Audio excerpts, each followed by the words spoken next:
Bow your heads and pray with me. Dear Lord, we come before you this evening thanking you for the blessings of this day and the blessings that you give us every day. We ask that you watch over our meeting this evening and guide our hearts and minds to make decisions that are in the best interests of our water system and its members. Lord, we ask that you watch over and protect our military men and women, our first responders, all those that work to keep us free and safe. We ask these things in Jesus' name. Amen. Amen. I'll say the pledge.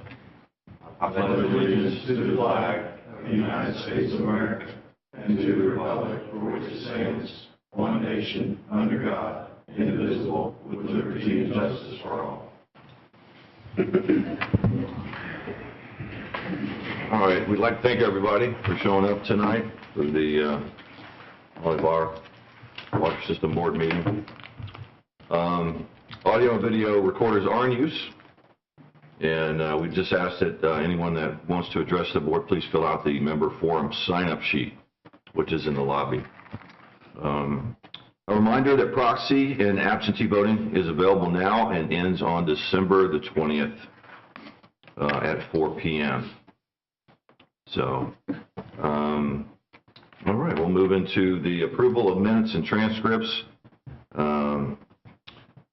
This is for the October 15th meeting, regular meeting minutes and transcripts. Make a motion to approve the minutes and transcripts as presented. Second. All right, I've got a motion and a second. All in favor, please say aye. Aye. Aye. Any opposed? Hearing none, motion passes. Next, we would like to approve the memberships. We had in October 231 new memberships, canceled memberships 206, and 0 transfers. Can I get a motion to approve the membership? So moved. Second. We've got a motion and a second. All in favor, please say aye. Aye. Aye. Any opposed? Hearing none, motion passes. All right, moving on to unfinished business. We're going to review the July and August 2024 financials. Mr. Cridler. Yeah, so we're excited to present these tonight. As you know, these were not approved at the last 2 board meetings as we were continuing to work through issues related to our software implementation. But we are, like I said, happy to present the July and August financials tonight, and Barbara will go ahead and give you some highlights on those. All right. Again, I'm very excited to present these. You look excited. I am. Just smiling. So for July, the overall revenue budget is over budget, which is a good thing. It's 71%. The general administration expenses are under budget at 60%. The water expenses under budget at 62%, and the wastewater expenses under budget at 54%. Total revenue, $1,626,721.97. Total expenses, $1,029,787.56. With a total net operating income of $596,934.41. From the original reports that was presented, we have a net change decrease of $164,178, and that was mostly accounts receivable once all those adjustments were made. So not too terrible based on everything that we were working with. Then we have August.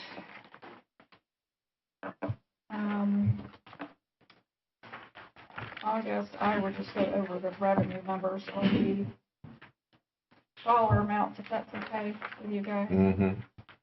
Total revenue, $1,390,588,000. Total expenses, $1,056,408. Total operating income of $334,180. That total net change was only $2,105, which was great on the original reports already submitted. I know your team has worked very hard on this, and we want to tell you how much we appreciate that with the obstacles that you've been handed. Thank you. So, yeah, absolutely. Thank you so much to you. We do thank you guys, too, for being patient. Oh, absolutely. Yeah, absolutely. That means a lot. Only makes sense, right? You want the numbers to be correct, and, if we have to put it off for a month or so, we prefer they be correct than be estimates, so Yes. we appreciate that. All right, do we have a motion to approve the July and August financials? So moved. Okay, we've got a motion, Second. and I've got a second. Any discussion? All in favor? One Nope. question. When did we start putting the equity earnings into the profit and loss statement? It was the beginning of the year, but we Beginning of usually the year. try to hit those quarterly. Okay. We plan on getting caught back up with those next year And these match up with the profit and loss statement from each of the... from the other, yes.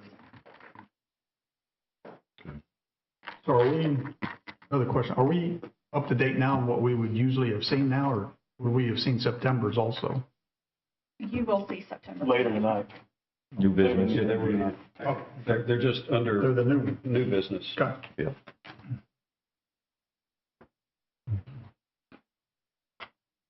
So after that, we'll be caught up. Yes, sir. Any further discussion? All right, we've got a motion and a second to approve the July and August 2024 financials. All in favor, say aye. Aye. Any opposed? Hearing none, motion passes. All right, we're going to step into operations, the chlorine annual contract option to renew. Mr. Crickler. Yes, so last year we awarded an annual contract to Mobile Solvent for delivery of chlorine cylinders. This is for our wells and our wastewater treatment plant. They have, per the agreement, they've asked for a price adjustment. The terms of the agreement allowed for that. They have done that per the contract. We've listed the proposed price increase here. $205.50 per cylinder versus the existing price, $187.50 per cylinder. So our options are to renew with them at this new price, or go back out and resolicit the contract. We went back and looked at the prices when we bid this out last year. Their revised price is still lower than the second low bidder from last year. They were at $235 a cylinder. So we think it makes sense to extend their contract another year. They provided a notice of price increase, and they noted things like transportation costs, steel costs for the cylinder. So they had some reasons. But we had no reason to think we would get a lower price if we resolicited this based on what we're seeing. So we're recommending extending their contract for a second year. And we've had good service from them as far as their timely deliveries and stuff like that. And we've used them for a while. Yeah. Yeah. How do we use this chlorine in the system? Curious. Disinfection. We just It's like gas. flow. When the well comes on, we got a booster pump comes on, it pulls it through there like a vacuum system. Okay. Injects it into the water line. Same thing going into the wastewater plant. Same. At the end of the plant, the last thing is the chlorine before it Okay. goes out. So it's just a metered. It is metered, yes. Different wells. have different- That's what I was getting at. Some probably need it and some don't. Well, they all have to have it. Okay. Some just need a little more than others. Okay. Take the other one day. That's finally.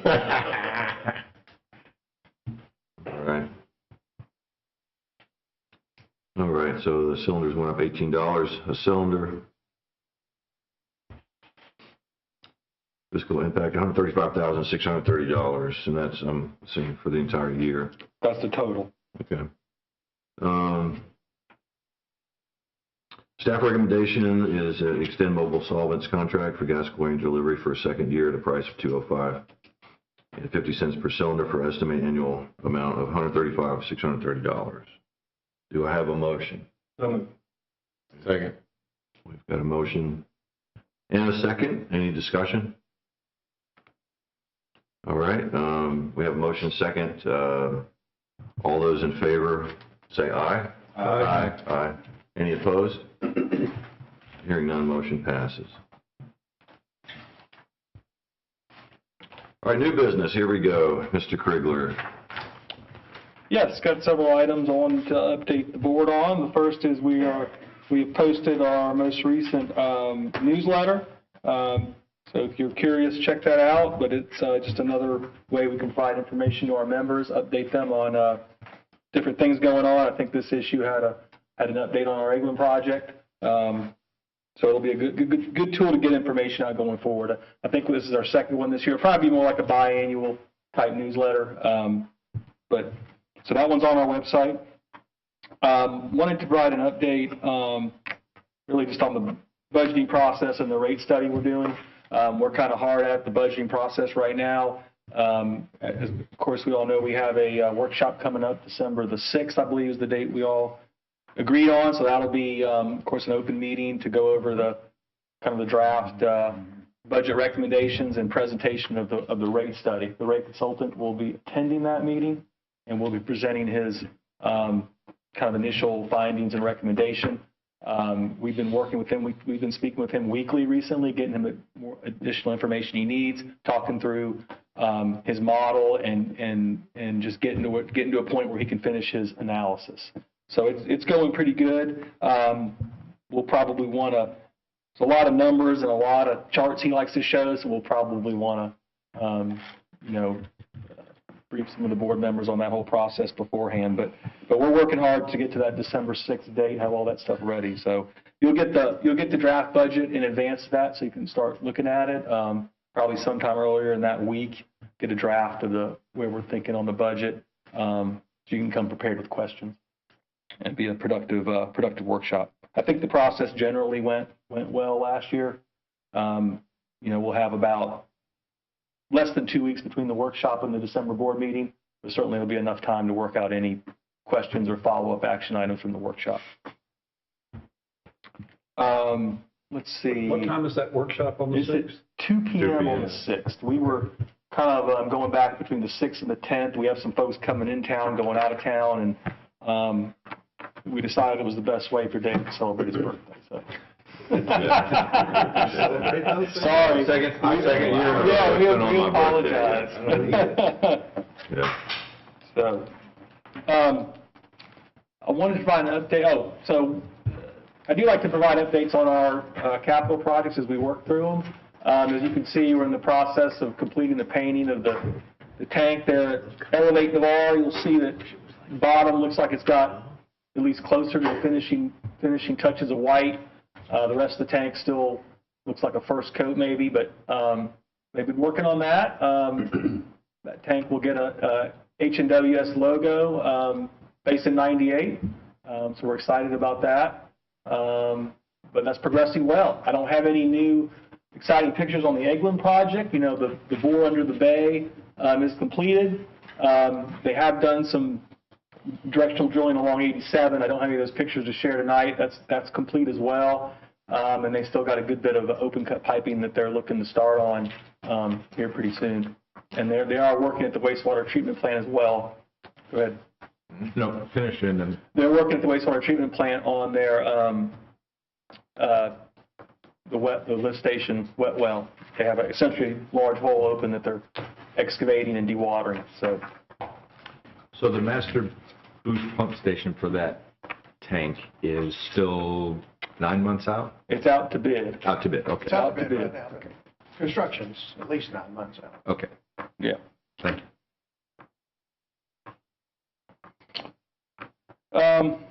Let's see, 2 more items. One of the things I wanted to present tonight was just kind of our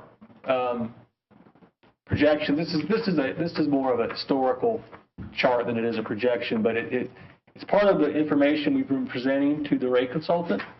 This particular chart was interesting and we wanted to share it. This shows impact fees that we've collected over the last 10 years. And of course, impact fees are a real good indicator of kind of the growth in the system. The top orange line is the sewer impact fees. The blue line is your water impact fees. And we've also drawn in 2 trend lines. You can see a trend line going through the orange sewer impact fees, and you can see a blue trend line.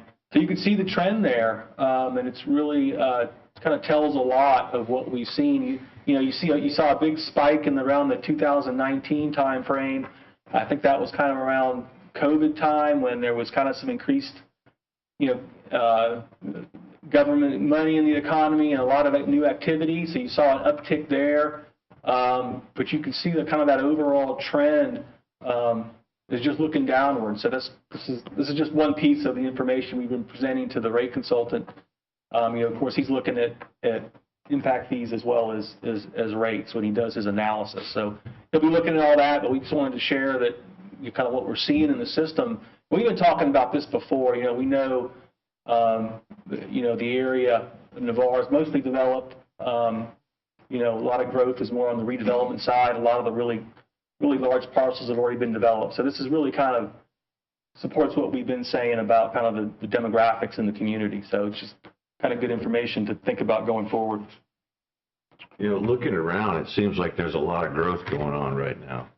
Yeah, I think there's a lot of small commercial projects. There's a lot of those. We have, what we're seeing a lot of more is more multifamily type projects. You're not seeing too many subdivisions anymore. Like there's one in Holly going in, but there is some multifamily. I think one of the wild cards is how much redevelopment are we going to get, like in terms of increase, a more dense piece of property versus existing. So, but yeah, so that's part of what we're looking at is those projections. And last thing I wanted to update the board on is the 2025 holiday schedule. We're not proposing any changes to that. Those holidays are documented in the employee handbook, so there's nothing to vote on. Whatever the holidays and office closures were this year, we're recommending those same for 2025. Okay, thank you, Jeff. Director's updates. We'll hold off on the. Does anyone else? I covered. Okay. Rob was there. We covered. Thank you. Kind of like Barbara said, we're online. Revenue is up. Expenses are down, which is a good thing. So moving forward, we don't see any big obstacles the rest of the year. Good.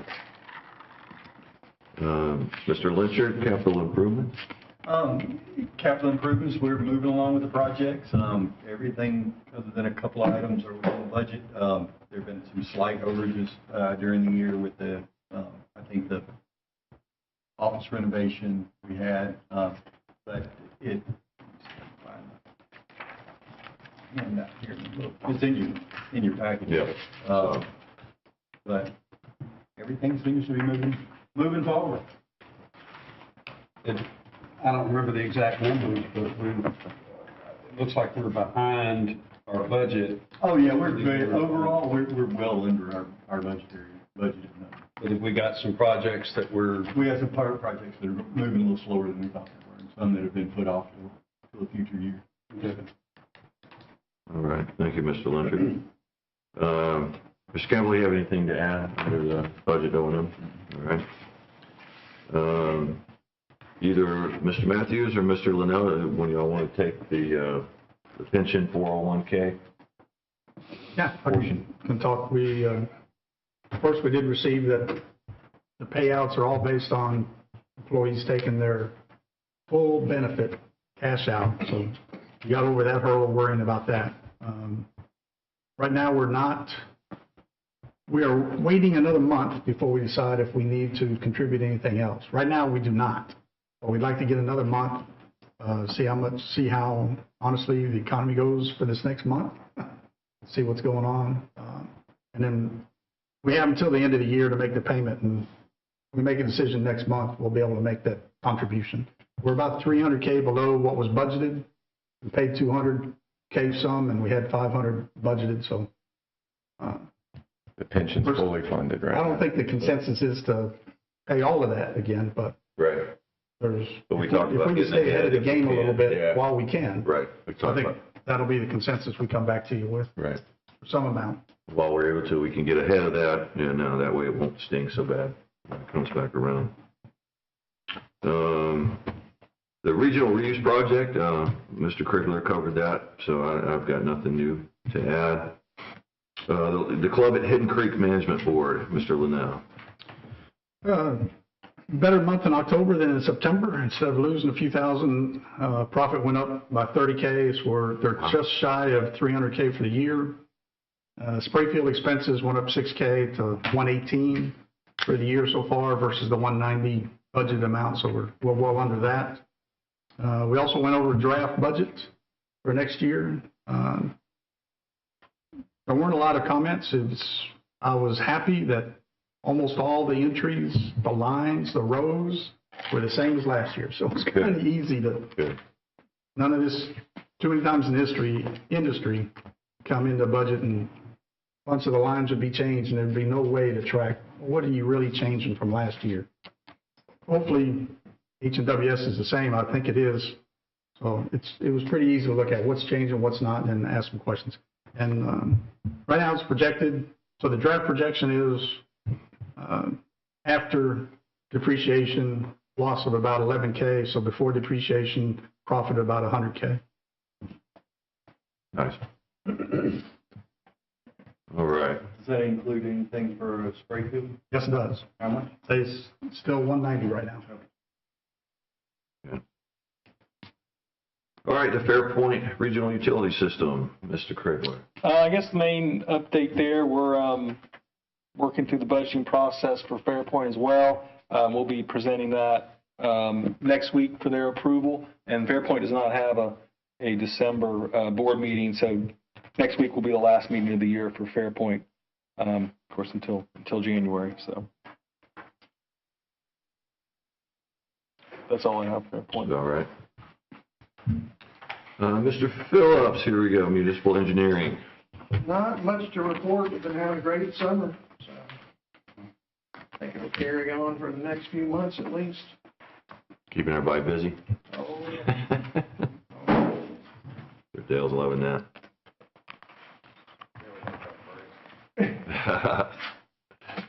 All right. All right, moving on to the next item, finance review of quarterly September 2024 financials. Mr. Krigler, please. Yes, so these are the September financials, and these are on track with when we would normally present these. I'll let Ms. Barbara cover those. All right. Again, this will get us caught up. Still excited. We should be at 75% right now of the budget. The water and wastewater impact fees were down from previous year. The water and wastewater sales are up from previous year. The overall revenue budget is over budget at 79%. G&A expenses are under budget at 67%. Water expenses under budget at 70%. And wastewater expenses under budget at 61%. Again, great month. Total revenue, $1,379,151. Total expenses, $1,047,869, with a total net operating income of $331,281. All right, thank you, Barbara. I'm sure the board has had a chance to look through the financials for September. Do I have a motion to approve the financial statements from September? So moved. We've got a motion, Second. and we have a second. Any further discussion?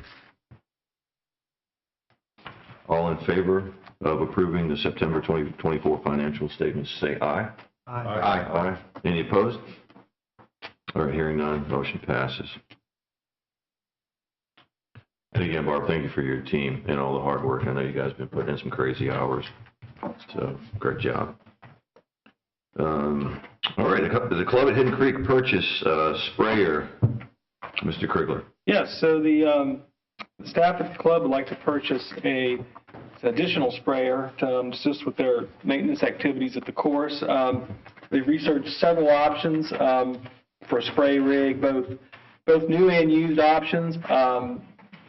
So they've looked at both the kind of John Deere has a product that attaches to their Pro Gator, and the spray rig attaches to it. Imagine these kind of two, like, I believe 12-foot arms going out from the ATV, and that's how they operate the sprayer. And there's also a Toro option that we've looked at. This is a little bit of a different procurement than normal. You know, since we were looking at new and used options, we really weren't able just to do one solicitation and say, hey, give us a price for this. What the staff looked at was a used John Deere Pro Gator and buying a new spray rig attachment to it as the option they want to proceed with. That option is about $57,000. Brand new Pro Gator and spray rig's about $76,000. The Toro option was a little bit cheaper, but that was a used vehicle, and it had more hours. So there's the John Deere has not that many hours on it. We're getting an extended warranty with the Pro Gator. Once again, a brand new spray rig. So we got the quotes, but like I said, just because of the kind of comparison doing new and used, we didn't do an actual advertisement per se, because it's hard to compare new and used. Those are kind of apples and oranges. So this is really kind of a best value type purchase, but we think it makes sense in this instance. We ran it through the management board last Wednesday. They approved that, so bringing it here tonight to get the board to agree to approve proceeding with that. Is this something that we hired out and now we're going to take over? No, we have a smaller one. Okay. Would like to purchase a larger one. Okay. I mean, the smaller one's also older, so this one will just help him cover more efficiency square and footage, covering the operations. You said we were getting an extended warranty on the Pro Gator part of it, yeah. Just the Pro Gator part? ATV part. Well, of course, the brand new rig would have its own. That's Okay. a brand new piece of equipment. So with the John Deere, it's two pieces of equipment. Combination. Yeah. And then the Toro, it's just one piece of equipment. So they're a little different when you purchase them. Okay. And the sprayer can be removed from that and used on the two other Gators that we have, just in case? Is it the same? My understanding, Right. yes. So, and where's this money coming from? Is there the capital fund you have this in? Capital, oh yes, they have plenty of money in their Okay. budget to buy this. I make a motion, we purchase the 2028 Pro Gator used with 1,105 hours along with the HD 300 Select Spray tank Second. for a total of $57,799.70. Yeah, it's good to see. It's good to see. It's good to see them looking outside the box instead of just sticking with new. Considering this, it sounds like a pretty good deal. I'll tell you, it was $20-something thousand. Mm-hmm. So we've got a motion and I've got a second to approve this purchase. Any further discussion? Yeah, I'm kind of a little bit concerned on the 1,100 hours on it. Do we know kind of what the normal life of these things are? And I don't know in terms of hours what the life is. I know these things will run for a long time. I know, you know, yeah. Staff didn't feel like that number was worrisome. Doesn't sound terrible. what kind of warranty? You said it's an extended warranty. Is it 3 years or? Yeah, it's tied to you know, John Deere has the lease on our other equipment, and they have kind of agreed to service it with that through the duration of that, because we have all that other equipment with them. Okay, no questions. Any other questions or discussion? All right. We have a motion and a second to approve the purchase of the John Deere Pro Gator outfitted with a new John Deere spray rig at a cost of $57,799 for the Club at Hidden Creek will purchase. I have a motion and a second. All in favor, say aye. Aye. Any opposed? All right, hearing none, the motion passes. All right, down to the next item, employee benefits, something that Mr. Kriegler and I have discussed. 401k matching start date. If you want to jump in. Yeah, so we are continually looking at our benefits package, looking at ways to keep it competitive, make it competitive when we're trying to attract new talent. this is one tweak to the 401k plan that we think is will be beneficial. So basically, currently when a new employee starts, they can certainly start contributing their own money to the 401k immediately. Holly Navarre doesn't start matching until after the first year. What we're recommending is that we modify that to be after their probationary period of 90 days. So essentially, if they're participating in the 401k plan, after 90 days, we match whatever they're putting in up to 5% and start doing that. Now, the important thing to remember is we're not proposing the change to either the vesting schedule or the match amount. So the match amount staying the same. The vesting schedule is not changing. So if that employee leaves between 90 days and a year, they don't get that money anyways. So, we don't think there's a whole lot of risk here. There's a little bit of an additional amount of money that the company will be contributing to this employee's retirement. But once again, we think this will be good for just good for our benefits package. We looked at a couple stats here. The average employee that participates puts in around 5%. And then if you look at an employee that starts, let's say that for their first year, let's take the average example of someone that makes $40,000 a year. 5% of that for 90 days, you'd be in the $1,000 ballpark, between $1,000 and $1,200. So it's not much, but we think it'd be a good tweak to the plan to make it more competitive. Yeah, I happen to agree. I worked for a couple of big corporations, and that's 90 days has always been the way they've done it. And if it helps us, again, if the employee leaves before their vesting starts, they don't receive any of that fund, so we're not at risk there. But if it encourages someone to stick around for a little bit longer because they see that extra money going into that 401k and they might want to keep a hold of that and they stick around longer, I think it's a good idea. But that's just me. Any? I'll make a motion to approve staff's recommendation. All right. I'll second it. All right. So we got a motion and a second to approve modification to 401k plan to allow matching after employee's 90-day probation period. Any further discussion from the board? Will, you said a year, right? Or is it a year or 4 years for vesting? No, it's more than that. It's 20% after the first year, then it goes up incrementally. Okay. So yeah, That's what I was thinking. Right. And just to let everybody know, we didn't discuss this whenever we started the 401k matching up here, and I think the board just assumed that it was after probation and started. So I think we're just reaffirming what they thought we were doing last time. All right. Any further discussion? All right. We have a motion and a second to approve the modification to 401k plan. All in favor say aye. Aye. Any opposed? Hearing none, motion passes. All right, let's scoot on to engineering. Mr. Bill Phillips. Just a couple of things, just to add a little bit to Joe's question. We do anticipate the tank to be done in the next month or so. So the building is out to bid. It'll probably get awarded in December. As you recall, we can't have both those contractors on the site at the same time. So now we'll build the building and the booster pump station. The water loss looked really good this month, and the I&I, as you probably saw, is back to better than normal. So everything is good right at the moment. Till all this rain came.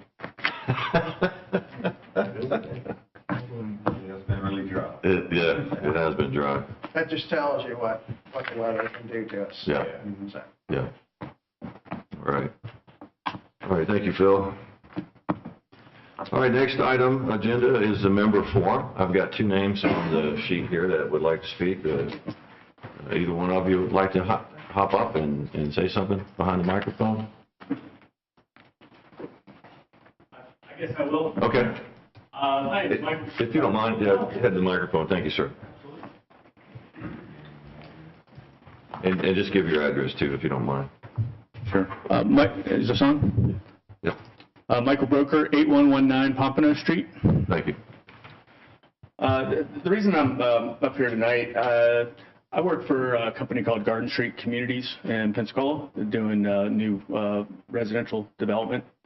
One of the rules on one of the projects I was looking at up in Holly, the Holly Navarre water system currently has a limit of 15 lots for using low-pressure sewer on a new development. Other projects I develop over in Pensacola and other areas, ECUA has a limit of 60 lots. And I was just wondering the board's appetite to consider potentially allowing upwards to around 60 lots for low-pressure sewer.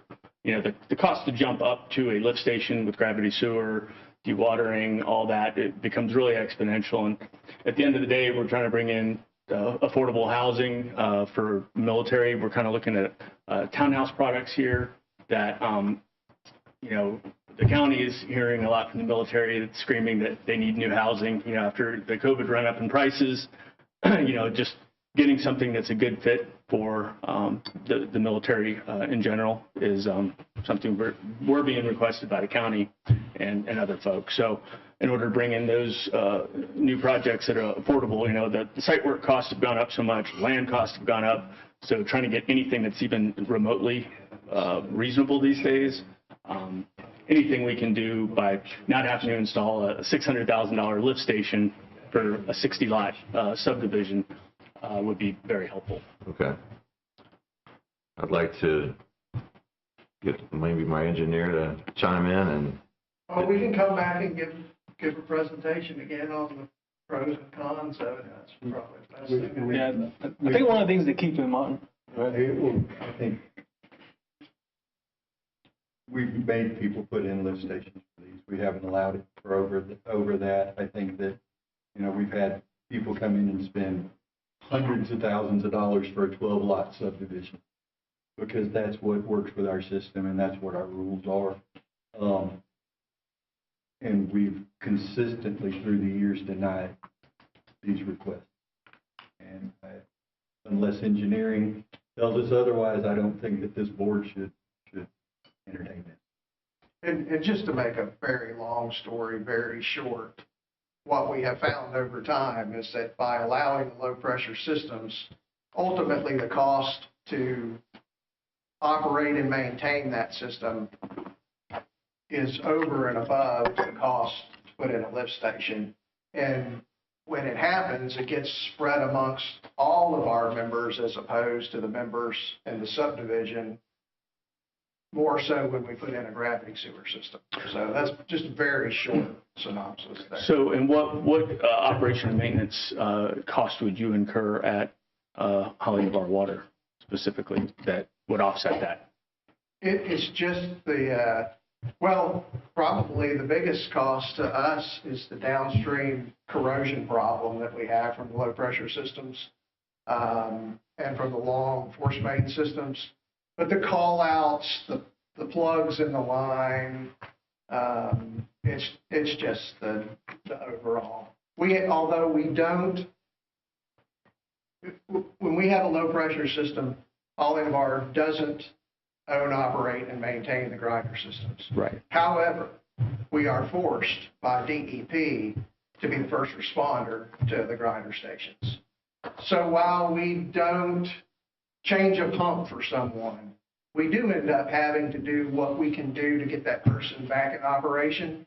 So we absorb that cost because we have no choice, even though we don't own and operate that pump. It just becomes just an O&M headache. Because my family's, you know, down on Pompano Street, they've had low pressure, you know, grinder system there for years. And all the years I can remember, I think it might have gone out twice. And the gentleman we use, you know, he generally says, the plumber, Van, who maintains that, you know, he says, hey, take that lid off. First thing you do, hit it with a shovel. That usually will get the thing going. So we've never called Holly Navarre Water. We know, and I think part of it's educating the homeowners that, hey, the system is yours to maintain. And again, the home builder could communicate that to the new owners. And we agree with all that. It's just at the end of the day, and again, we can talk for hours. You know, we have some areas where we have low pressure sewer and you never hear from anyone in there. They know what to do where the word gets spread. And then we have other areas where Clinton can tell you, what kind of call outs we get where people just refuse to acknowledge the problem as theirs. And ultimately, we have to be the first responder.